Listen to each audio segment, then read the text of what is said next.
I was halfway through signing divorce papers when my phone buzzed. "Your father has decided," the lawyer said, voice flat. "The company will go to your brother."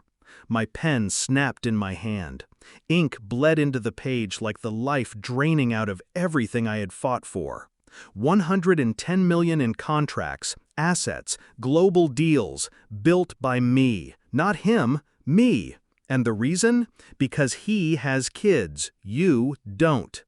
The words were a slap from a man who raised me to fight, bleed, and sacrifice. My father had traded my empire for the empty laughter of a brother who never earned a damn cent. I wasn't always the cold machine they turned me into. Once, I was just the quiet son, the one who stayed late at the office, who handled clients my father drove away, who took the scraps my brother refused and turned them into gold.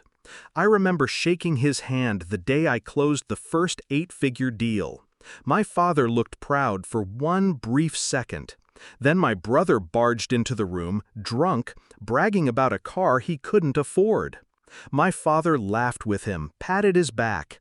My hand was still in the air, waiting. That's when I learned. Loyalty and hard work don't matter in my family. Noise does. And my brother was always louder. The signs came slowly. My father stopped copying me on emails.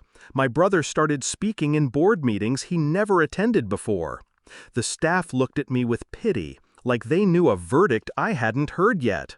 Then I found the documents. The transfer was already drafted.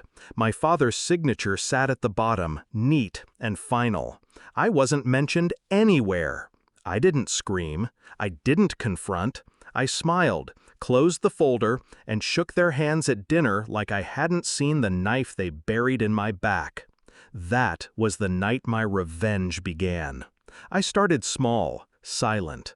I moved shares into shell corporations I controlled under different names. Restructured contracts so that key clients answered to me personally, not the company.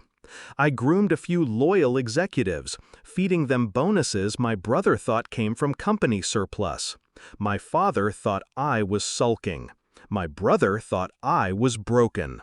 I was building the bomb they wouldn't see until it detonated. Months passed. My brother moved into the CEO's chair, drunk with power he didn't understand. He posted pictures of his success online, children in his lap, whiskey in his hand. My father stood beside him at galas, glowing with pride. Meanwhile, I quietly pulled the lifeblood from the company's veins. When the time came, it was clean.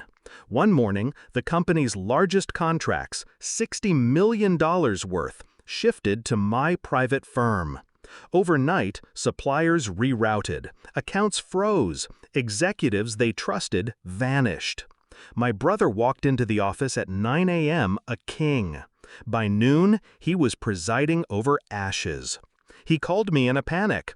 "Bro, something's happening with the contracts." I let him talk, let him feel hope that maybe I'd save him.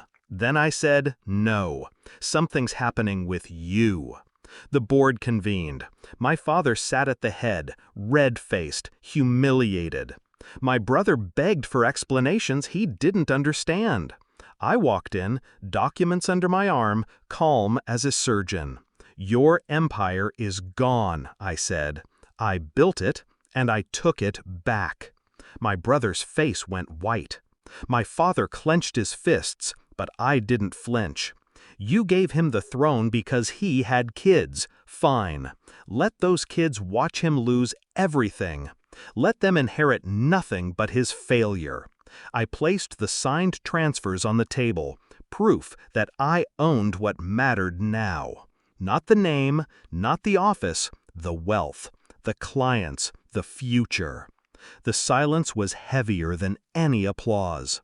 My brother tried to salvage his pride. He sued. He begged our father for more money. He pawned jewelry, sold cars, drowned in debt. His children, those golden tickets that earned him my empire, were pulled from their schools, their comfort stripped away piece by piece. My father aged overnight.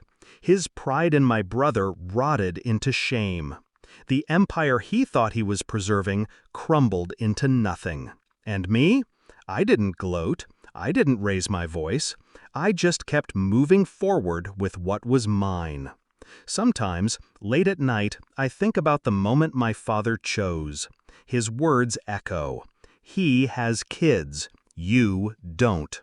They thought that made me weak, disposable, less deserving. They forgot children grow up. Empires don't feed themselves.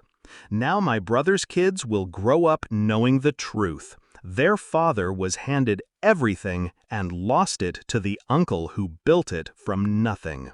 My father will die knowing he bet on the wrong son. And I will live with the satisfaction that justice wasn't loud. It was quiet, surgical, final. I didn't just take back the empire. I took their illusion of power, their legacy, their pride. That was my revenge.